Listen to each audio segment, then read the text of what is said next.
Hello, children. Let's start up with this lesson called Nationalism in Europe. Many of you find it very difficult to understand this lesson, but I'll make you an easy one and make you more simplified so that you can understand this lesson through this PowerPoint presentation. So, what we are going to study in this is the points that is already here.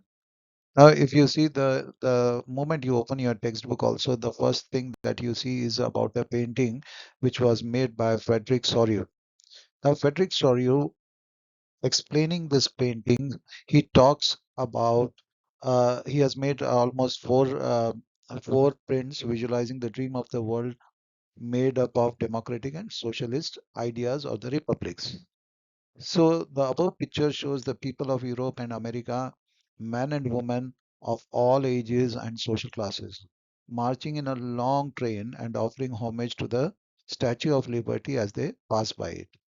As you know that the Statue of Liberty, which is there in New York, on the harbor of New York, was gifted by the French Revolutionary or the French government to the Americans. Now,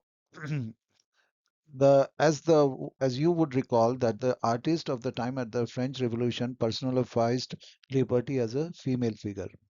So there were three ideas on which the French Revolution was fought. One was liberty, the other one was equality and fraternity. Now here you can recognize the torch of enlightenment the Statue of Liberty bears in her one hand and the Charter of Rights of Man in the other. Now, Charter of Rights of Man are nothing but these are the basic fundamental rights which is included in the French Constitution as well as the American Constitution, and we have taken this from the American Constitution and made the fundamental rights in our Constitution. If you see the picture, it shows on the earth in the foreground of the image lies shattered remains of the symbol of absolute institutions. Those days, absolute means institution which cannot be challenged, which cannot be removed. At that time, the absolute institution was nothing but the kingdom or the rule of the kings.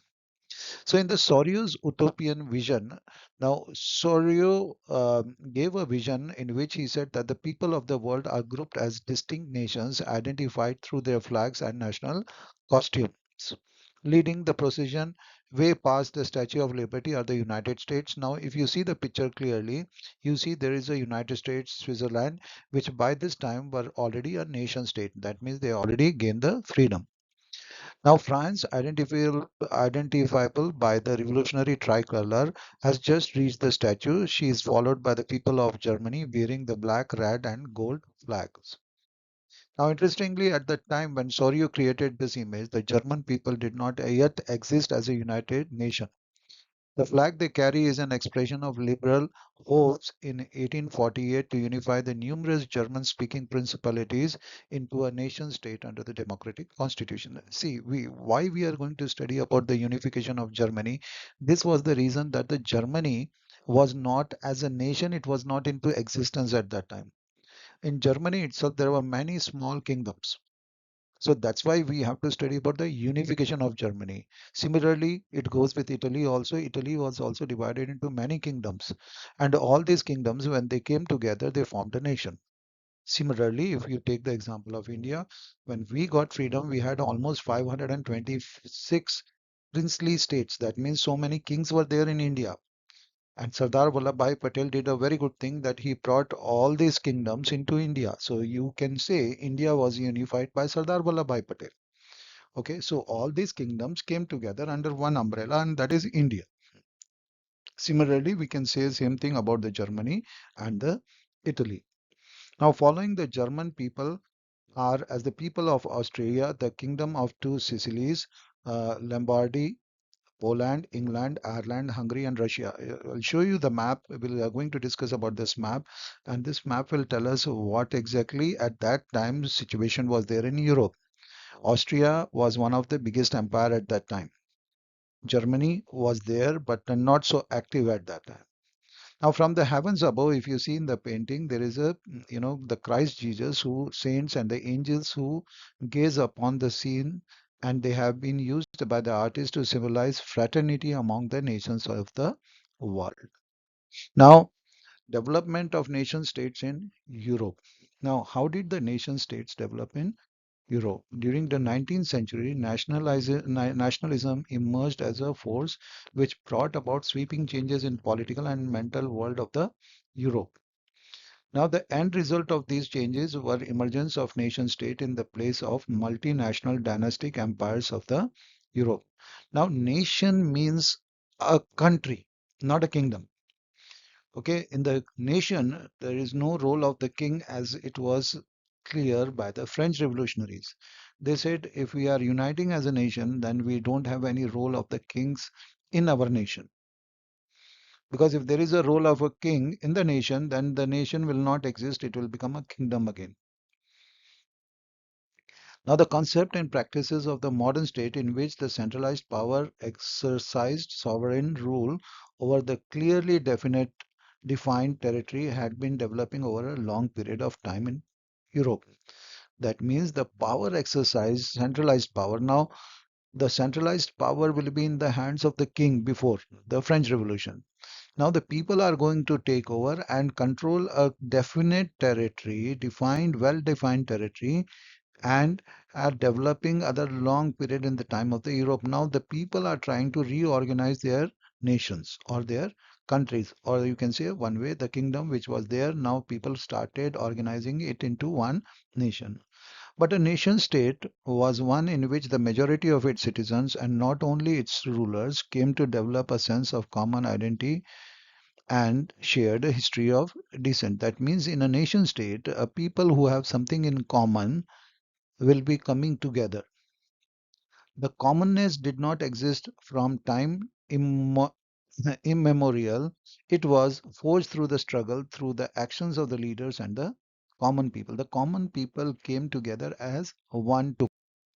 French Revolution gave way to the political and the constitutional changes that led to the transfer of sovereignty from monarchy to the body of the French citizen. As I told you, it is the assembly, the National Assembly. The power went in the hands of the National Assembly.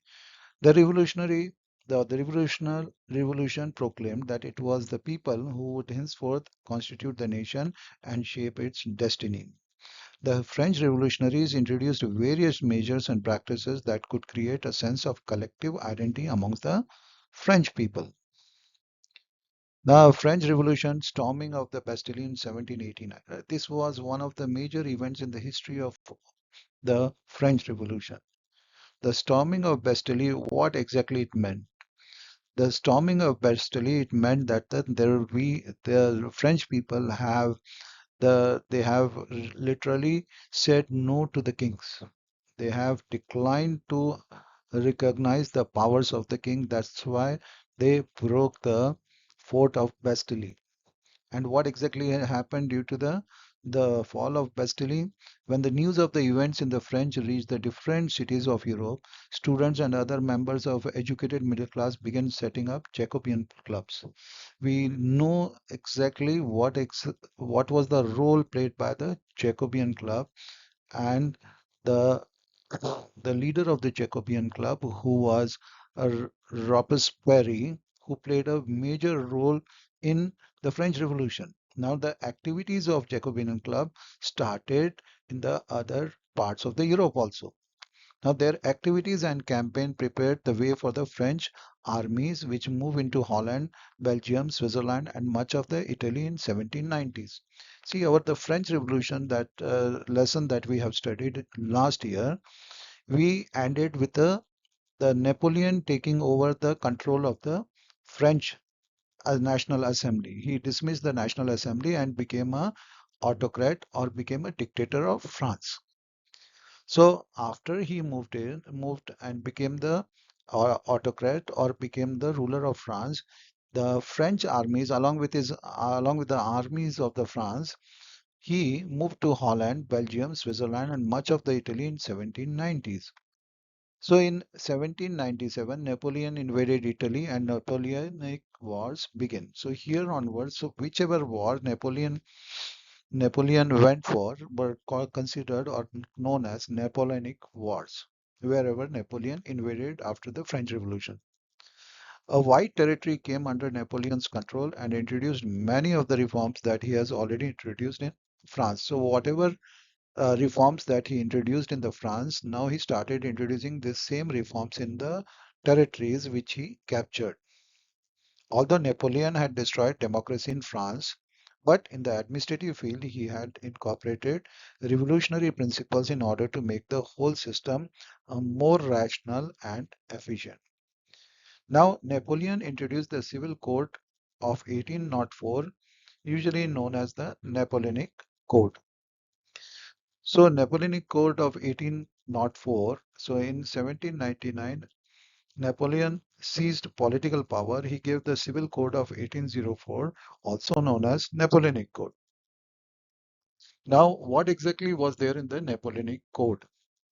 The Civil Code of 1804, usually known as the Napoleonic Code, removed all the privileges based on birth, established equality before the law, and secured the rights to the property. We know that during the French Revolution, the French society was divided into three states. Okay, the first state was privilege of having people having born in the ruling class.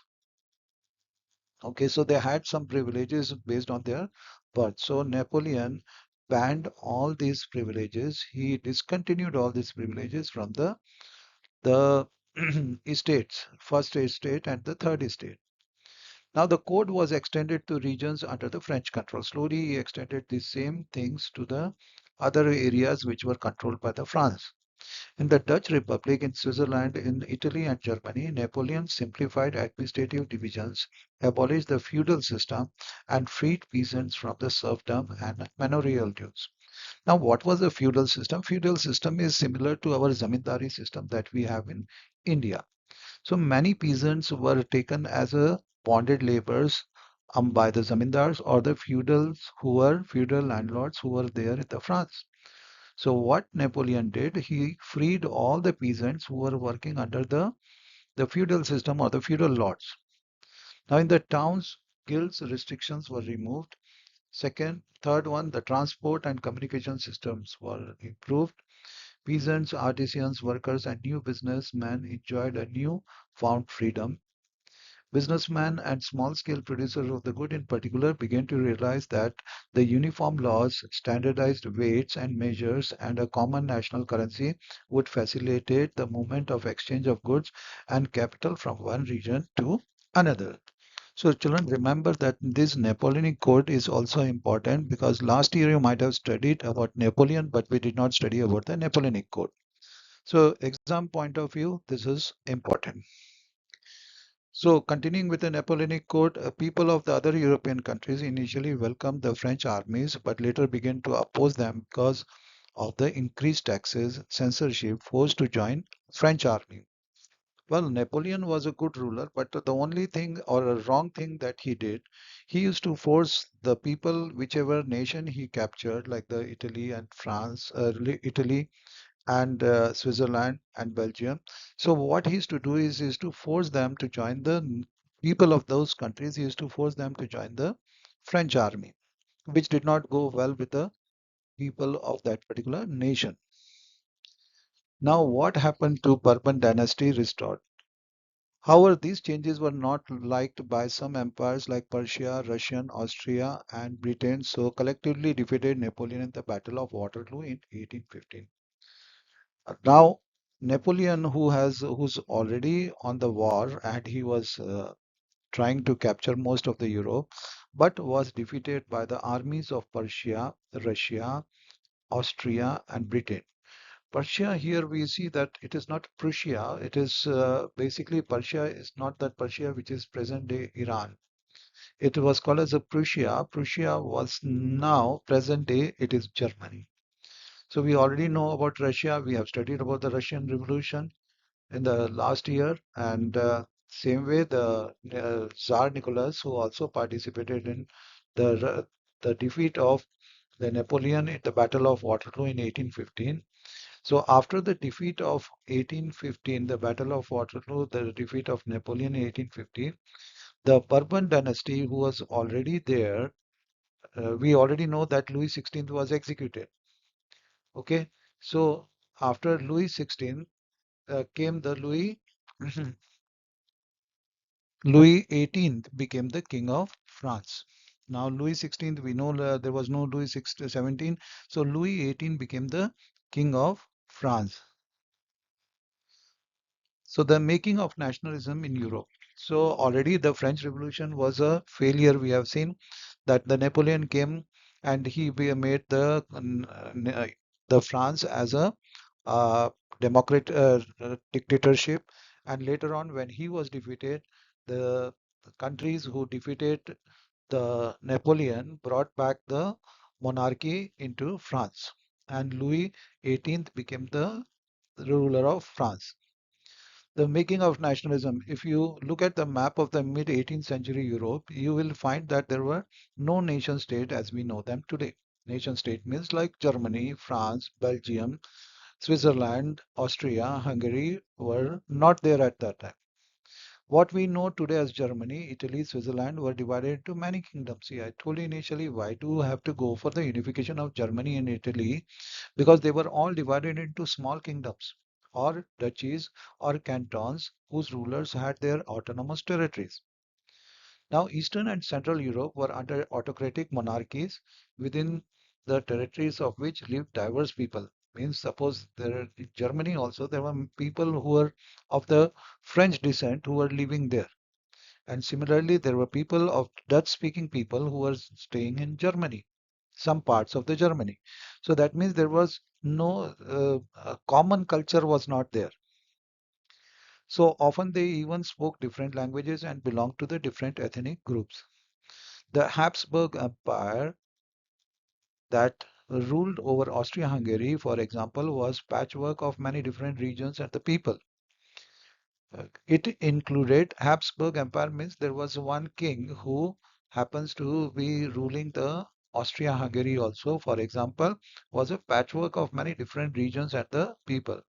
It included the Alpine region, the Tyrol, Austria, and the Sudetenland, as well as Bohemia, where the autocracy was predominantly German-speaking people. As I said, there were many people who were German-speaking, but at the same time, there were French people inside the Germany. There were the people of the Dutch origin also staying in Germany. It also included Italian-speaking provinces of Lombardy and Venetia. So the making of nationalism in Europe, we continue with that. In Hungary, half of the population spoke Magyar, while the other half spoke variety of dialects. In Galicia, the aristocracy spoke Polish.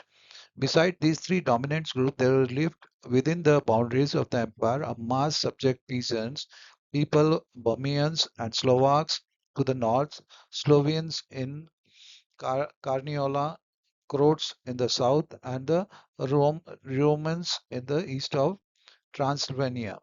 Such differences did not easily promote a sense of political unity. And when you have different people of different origin, you cannot have a unity in that area. The only tie binding these diverse groups together was the common alliances of the empire. So that means the king was keeping them together. Now, how did nationalism and the idea of nation state emerged? Now, the aristocracy and the middle class, socially and politically, a landed aristocracy was dominant class on the continent. We know more the people who will have more land, they will be politically more active. The members of this class were united by a common way of life that cut across the regional divisions. Everybody lived a lavish life, so they were all together as one. They owned the estates in the countryside and also townhouses. They spoke French for the purpose of diplomacy and high society. Their families were often connected by the ties of marriage. The marriage was to happen between the high class people, those who are having land, and the other one is having more land. The marriages used to happen between them. This powerful autocracy was, however, numerically a small group. The majority of the population was made up of peasantry.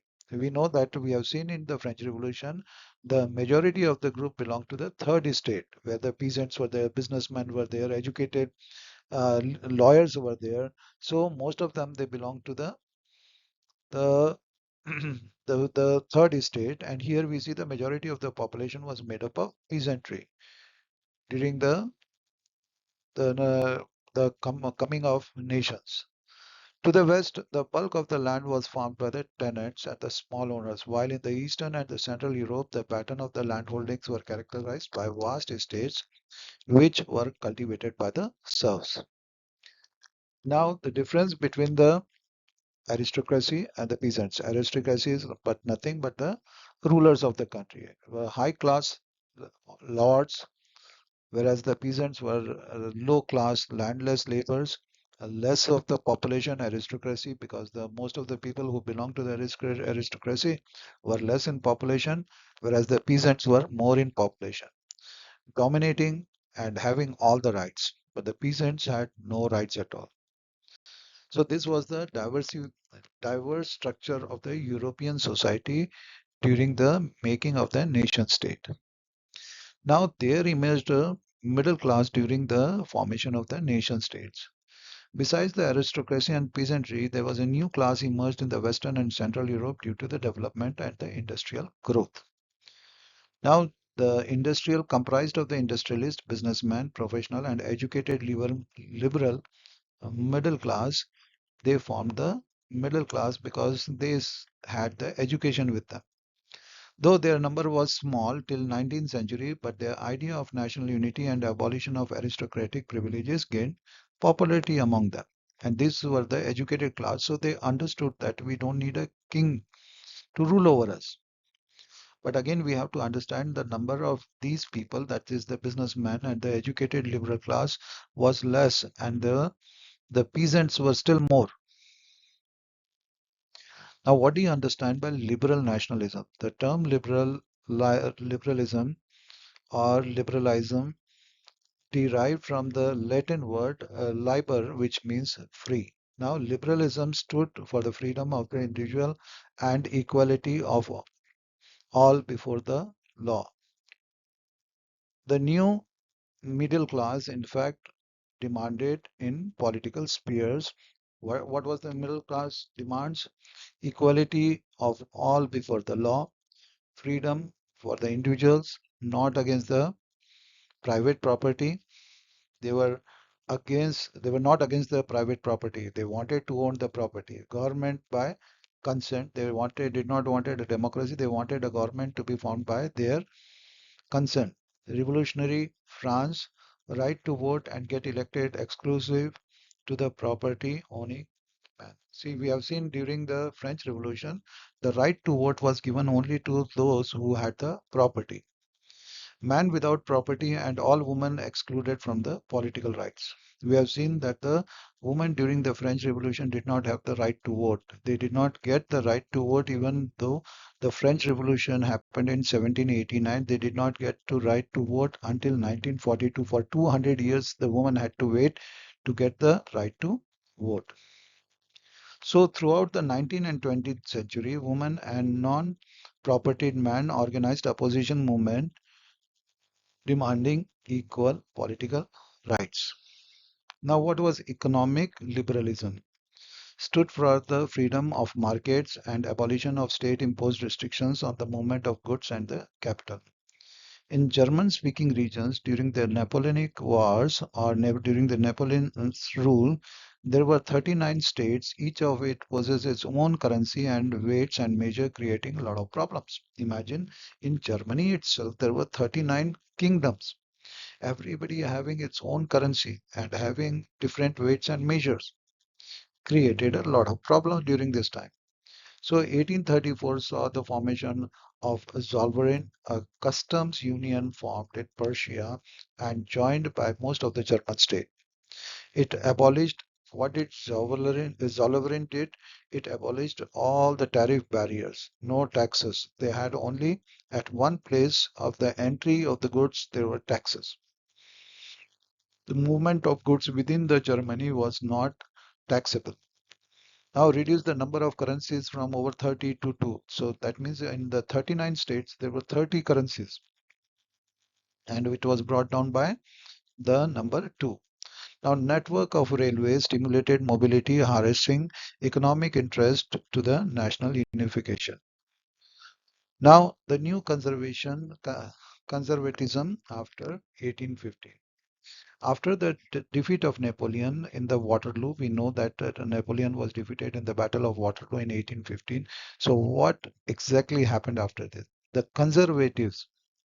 So we have seen the role of the radicals, the conservatives, and the moderates. Now, who were conservatives? They were the opinion that the traditional institutions of the state and the society, like the monarchy, the church, and the social hierarchy, property, and the family should be preserved. The conservatives wanted to preserve the monarchy.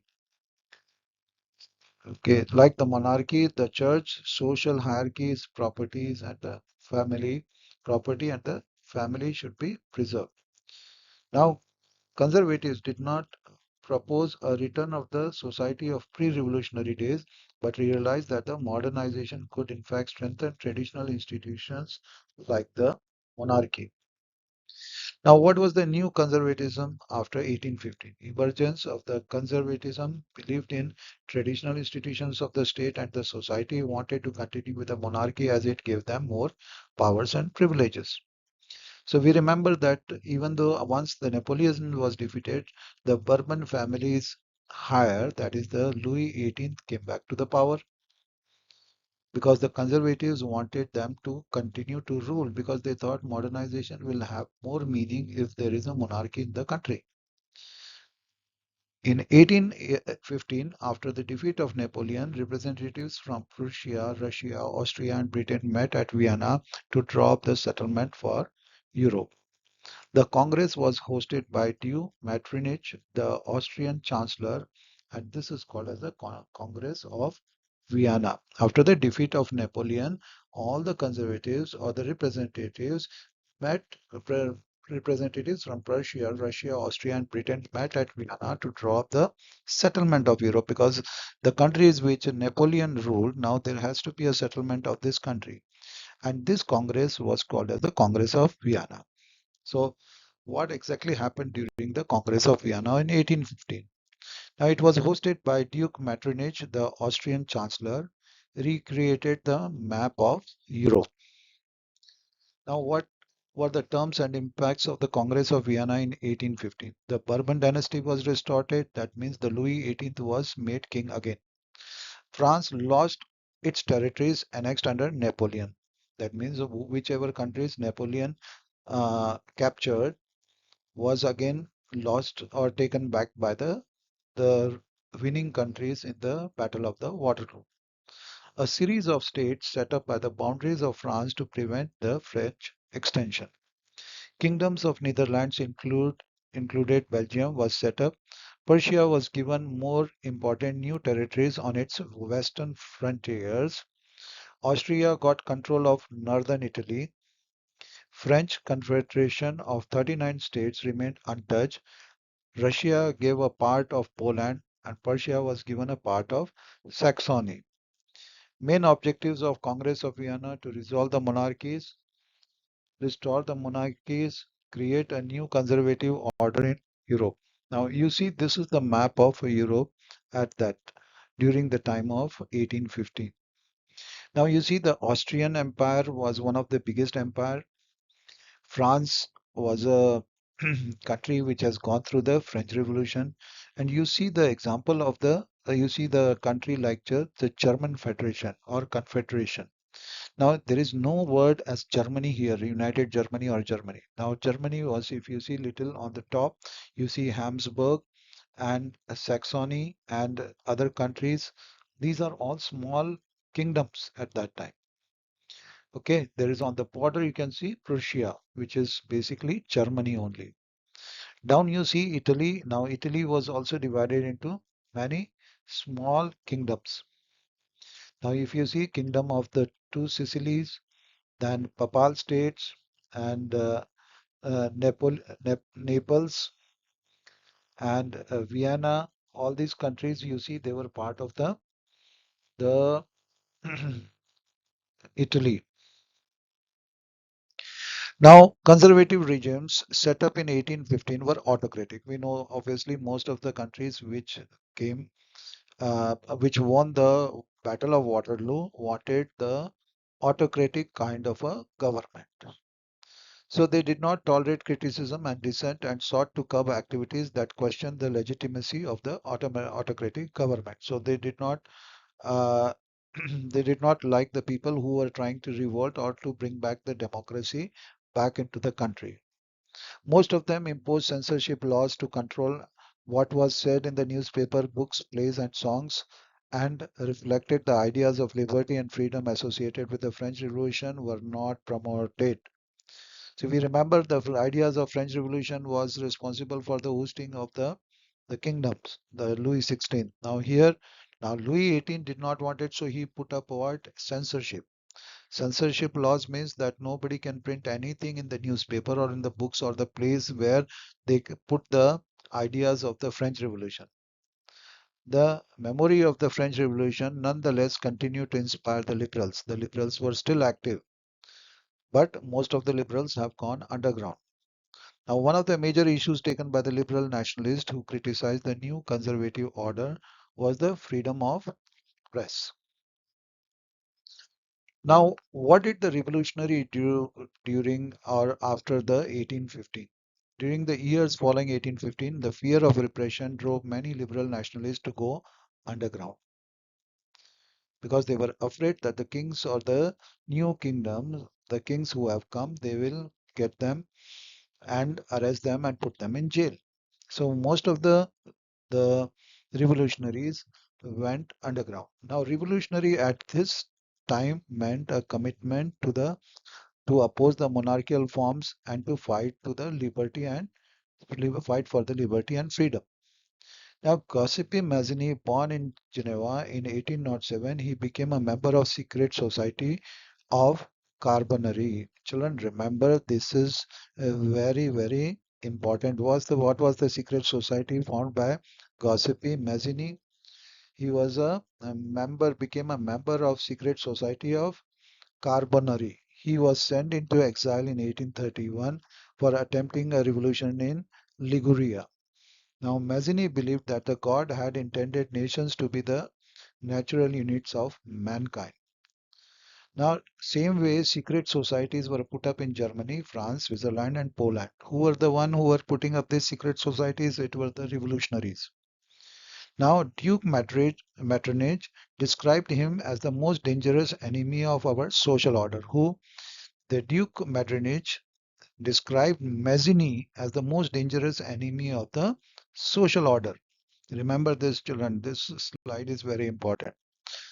Then, what was the role of Giuseppe Mazzini? Now, an Italian who played an important role in unification of Italy, did not want Italy to remain a patchwork of small states and the kingdoms. Following his model, secret societies were established in Germany, France, Switzerland, and Poland. He opposed monarchy and wanted to establish democratic republic because of his severe criticism of monarchy. He described by the Metternich as the most dangerous enemy of social order. So you can get a question in your MCQs that according to Metternich, who was the most dangerous enemy of our social order? Okay, so Giuseppe Mazzini was a member of secret society called Carbonari. Okay, young Italy in the mercenary two more secret societies which were there in Italy were young Italy in Marseilles and young Europe in Berlin. The age of revolutions. Now we know that after 1815, as the defeat of Napoleon, most of the countries went back to the monarchy. So to defeat this monarchy, there were many revolutions that happened between 1830 to 1848. As the conservative regimes tried to consolidate their powers, liberalism and nationalism came to be increasingly associated with the revolution in many regions of Europe, such as Italian and the German states, the province of the Ottoman Empire, Ireland, and Poland. Now let's go to the age of revolutions of 1813 to 1848. The first one is the July Revolution, and then we have the Greek Revolution. Now, July Revolution happened in 1830. Now, as we know that the Bourbon dynasty was overthrown, or the Bourbon dynasty was put up after the Napoleon's defeat in Waterloo. Now, what exactly happened during the July Revolution? The Bourbon dynasty was overthrown, that is in the France. The constitutional monarchy was set up under Louis Philippe as its head. Metternich once remarked, when France sneezes, the rest of the Europe catches cold. That means what exactly Metternich meant that anything that happens in France will affect the other parts of the Europe. Now, following the revolution in France, there was a revolution in Brussels. The July Revolution sparked an uprising in Brussels, which led Belgium breaking away from the United Kingdom at the Netherlands. Now, coming to the Greek War of Independence, Greece had been a part of Ottoman Empire since the 15th century. The ruler of the Ottoman empires were basically Muslims. So Greece was under the Ottoman Empire. Now Greeks wanted freedom from the Ottoman Empire, so they started a revolution in 1821. Greece was supported by the Greeks living in exile, Western Europeans, poets, and artists who mobilized public opinion to support its struggle against the Muslim Empire. Now, the English poet Lord Byron also fought for their cause and died of fever in 1824. Now, in exam, you can get a MCQ, who was Lord Byron and for what cause did he fight? So you can say Lord Byron also fought for the cause of the independence of the Greece. He was an English poet. Now, the Treaty of Constantinople of 1832 recognized Greece as an independent nation. So, what happened after this revolution? The romantic imagination and the national feelings, hunger, hardship, and popular revolt, and in 1848, the revolution of the liberals. Now, what was the romantic imagination and the national feeling? Nationalism emerged not only as a result of the wars and the battles. Now, culture played an important role in creating the idea of a nation. Art and poetry, stories and music helped to express and shape nationalist feelings. When you talk to common people in their common language, people try to understand and then they can relate themselves with that feelings. Now, romantic artists criticize reasons and science, instead focused on emotions, institutions, and the mystical feelings. The German philosopher Johann Gottfried Herder popularized the true spirit of nation, which is also known as Volksgeist, through folk songs, folk poetry, and folk dances. So you can also underline all these names that are you are getting in the lesson. You have to underline the names and you have to see what exactly these people have done during the revolutions. Even though Poland has been partitioned, but the feeling of nationalism was kept alive through the music and language. Karol Kurpinski celebrated the national struggle through his operas and music, turning folk dances like the Polonaise and Mazurka into nationalist symbol. So these are some pictures of Karol Kurpinski, who popularized the Polish Polonaise, and then the picture of Gottfried Herter, the Polish Mazurka. What was language? Now we know language in India, as we know that the people of when India was divided into states, the main reason of the division of the Indian state was the linguistic. People speaking a common language were given a one particular state in India. Why? Because the language plays an important role in developing a nationalist sentiments or oneness. So here too, the languages played a very important role. Language too played an important role in developing nationalist sentiments. After Russian occupation, the Polish language was forced out of schools and the Russian language was imposed. In 1831, an armed rebellion against the against Russia was suppressed. Now language used as a weapon of the national resistance. Polish used Polish used for church gathering and all the religious instructions, Many priests and bishops punished and banished also. So the use of police seen as a symbol of struggle against the Russian dominance. Hunger, hardship, and popular revolt. In 1830s were the years of great economic hardship in Europe. It was because during 1830s there was a large scale unemployment in Europe. In most of the European countries, employment opportunities were less, whereas job seekers were many. Cities had come to extremely overcrowded as a result of slums and started coming up before people migrated from the rural to urban areas. All this happened because all the European countries were undergoing industrialization. And there were people coming to work in the industries from the rural areas, and the cities were getting crowded, overcrowded, in fact. Small producers in towns were often faced with stiff competitions from the imports of the cheap machine goods from England, where industrialization was more advanced, especially in the textile production. Peasant struggles under the burden of feudal dues and obligations. The rise of food prices in the year had of the bad harvest led to the widespread poverty in the town and the country. Now let's study about the Silesian uprising of 1845.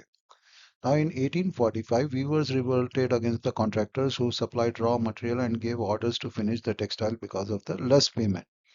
On 4th June at 2 p.m., a large crowd of weavers marched to the mansion of the contractors demanding high wages. Created ruckus, damaging the property. Contractor fled with his family to the neighboring village, which however refused to give shelter. He returned 24 hours later, called the army. 11 weavers were shot dead. This can always come in the exam. What do you understand by Silesian uprising of 1845? Now in 1848, the revolution of the liberals. In 1848, revolutions led by the educated middle class was underway. Men and women of the liberal middle class demanded creation of the nation state on the parliamentary principles of constitution, freedom of the press, and the freedom of association. A large number of political associations came together in Frankfurt to vote for an all-German National Assembly on 18th May 1848. 831 elected representatives marched to take their places in the Frankfurt Parliament, convened in the Church of St. Paul's. The constitution drafted for the German nation was headed by a monarchy subject to the parliament. The crown was offered to the Friedrich William IV, King of Prussia, but he rejected it and joined the other monarchs to oppose the elected assembly. The middle class dominated the parliament and a large number of women participated in the liberal movement. 1848, the revolution of liberals. Women formed their own political association, founded newspaper, and took part in political meetings and demonstrations. But they were still denied suffrage rights during the election of the assembly. In the year after 1848, the autocratic monarchies of the Central and Eastern Europe began to introduce the changes that had already taken place in the Western Europe before 1815. Thus, serfdom and the bonded labor were abolished both in the Habsburg dominions and in Russia.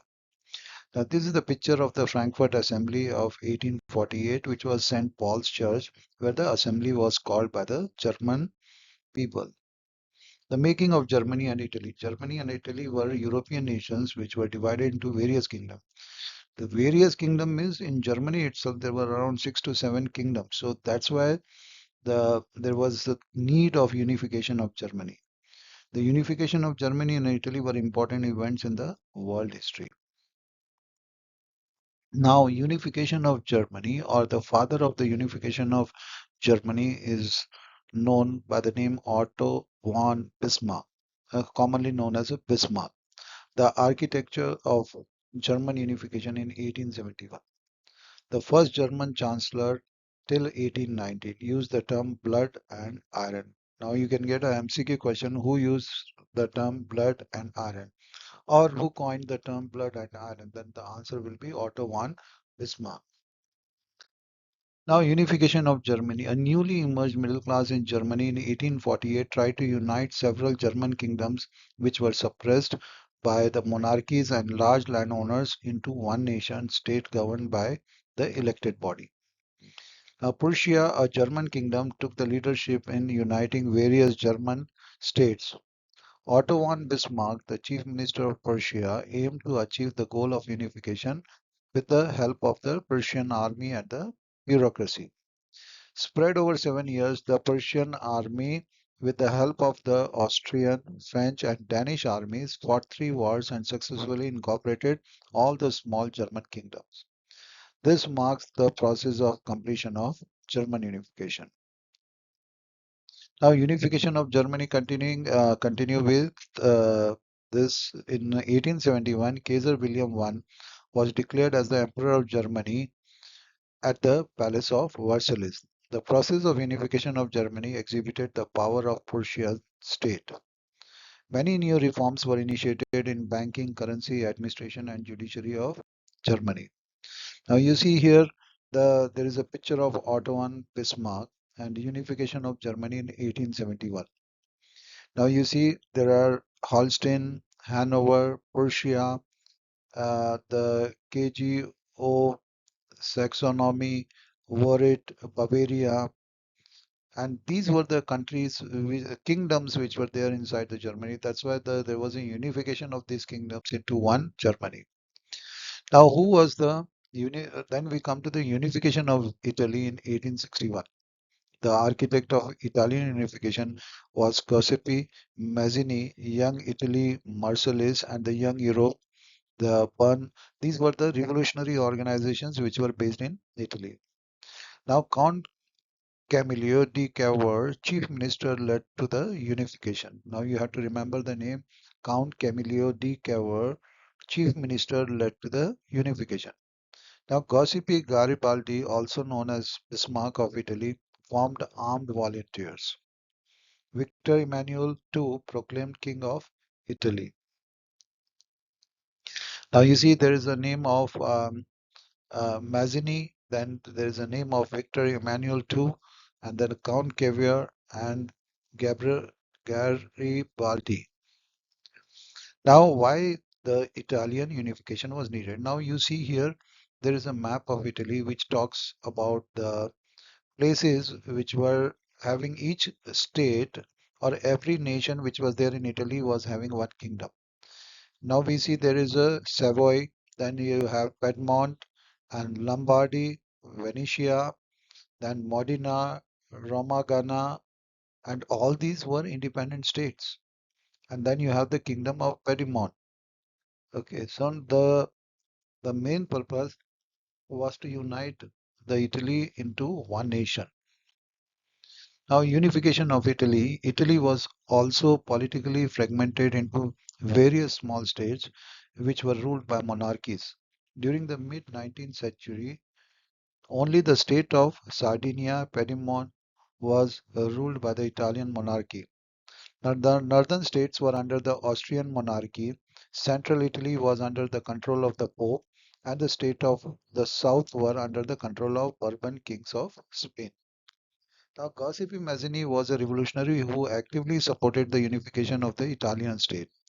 For achieving this aim, he formed a secret society called the Young Italy. The state of Sardinia Piedmont took the responsibility of fulfilling this task after the failed uprising of 1831 and 1848. The king of Sardinia Piedmont, Victor Emmanuel II, was actively helped by his chief minister Cavour. Cavour led to the process of unification of Italy. Now, who was Cavour? Count Cavour was the chief minister of the Sardinia Piedmont. Now, Cavour led to the process of unification of Italy. In 1859, the state of Sardinia Piedmont defeated the Austrians. In 1860, the Italian forces, helped by Giuseppe Garibaldi and his volunteers, marched into southern Italy and unified it with Italy. King Victor Emmanuel II was proclaimed as the King of United Italy.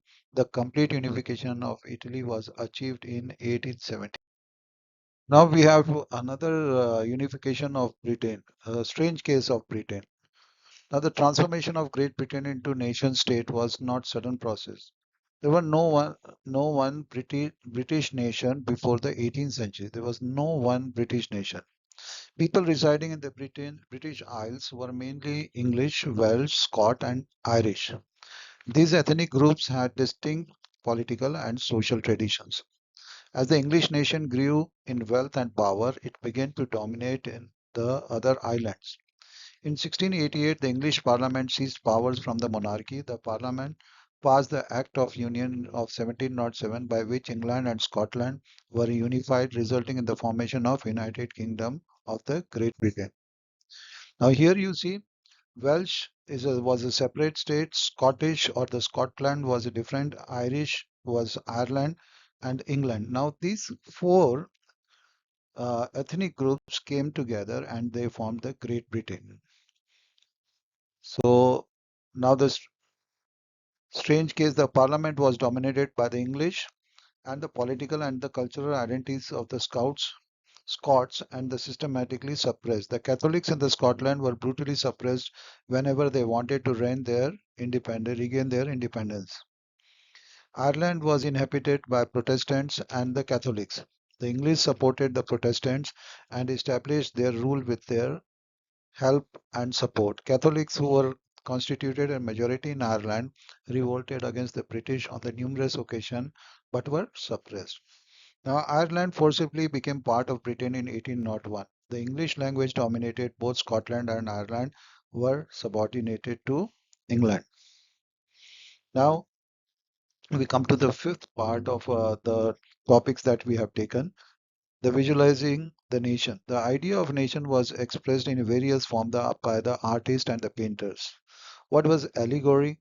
A term which comes in many of the exams when an abstract idea like the greed, envy, love, nation is expressed through a person or a thing. An allegorical story has two meanings. One is literal and the one is symbolic. That means one is written, the other one is a figure made or a symbol is made in that. Nations were portrayed as female figures. That's why we call them as motherlands. Okay, so like sometimes people will ask you a question, which is your motherland? Then you say India. That's why we have a Bharat Mata. The personification did not stand for any particular woman in the real life. Example, during the French Revolution, artists used the female allegory to show liberty, equality, and fraternity. Visualizing the nation. Now, the allegory of France and the allegory of Germany. Now, there is a comparison. You might get a question that define or differentiate between the allegory of France and the allegory of Germany.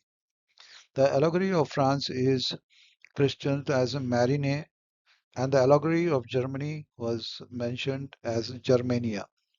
Her characteristic, or the allegory of France characteristics, were drawn from the idea of liberty and republic.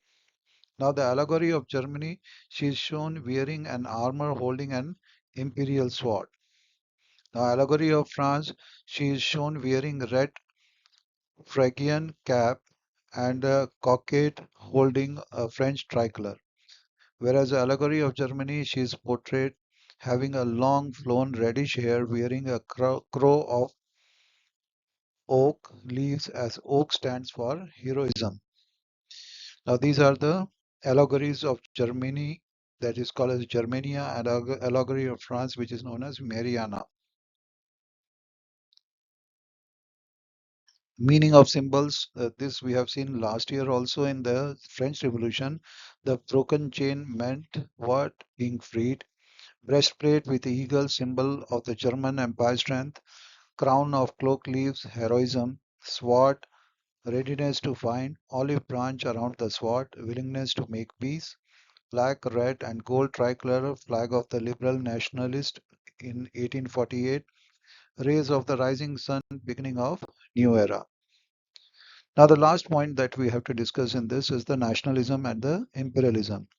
Nationalism, which is the feeling of love for one's nation, became intense and narrow minded in the mid 19th century. Many nations became intolerant to each other and competed with one another to control the territories. Now, imperialism is a territorial control of a region or a country by another country by using military control. Now, this feeling of nationalism became intense in the Balkan region. The Balkan region formerly comprised the present day territories of Romania, Bulgaria, Macedonia, Croatia, Greece, Bosnia, Herzegovina, Slovenia, Serbia, and Montenegro. The people of these countries were called as Slavs. The disintegration of Ottoman empires in the region made the situation very explosive in the region as every state was jealous of one another and hoped to gain independence at the cost of the other. This might come what was the problem of Balkan region during the nationalism. Now this was the Balkan region. We have the Slovenia, Croatia, Bosnia and Herzegovina, then you have Serbia, then Romania, Bulgaria, Macedonia, and Kosovo. Now, one by one, the European nationalists in Balkan broke away from the control of the Ottoman Empire and declared independence. As the different Slavic nations nationalists struggled to define their identity and independence, the Balkan area became an area of intense conflict. Now, there was a conflict because most of the Balkan states were under the Ottoman Empire and they wanted to gain independence from the Muslim rulers during the conflict. During this time, many powerful European nations such as England, France, Russia, and Germany competed to gain control in the Balkan region. This competition for gaining the prominence in the region finally led to the First World War in 1914. Later, several Asian and African countries which were colonized by the European nations began to oppose imperial domination. Anti-imperial movements that began in the colonies were nationalist in nature as people were fighting to form the independent nations. This applies to even India also because India was ruled by an imperial country which was a British. There were two other countries also came to India to occupy some of the territories of India. One was the Dutch and the other were the French. We still have the French domination in some places like the Puducherry and the Daman and Diu.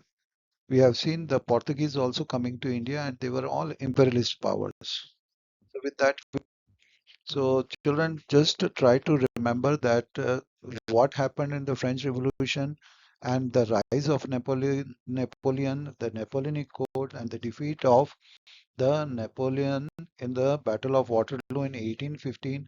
And after 1815, what were the conditions that led to the unification of Germany, unification of Italy, and the unification of Britain?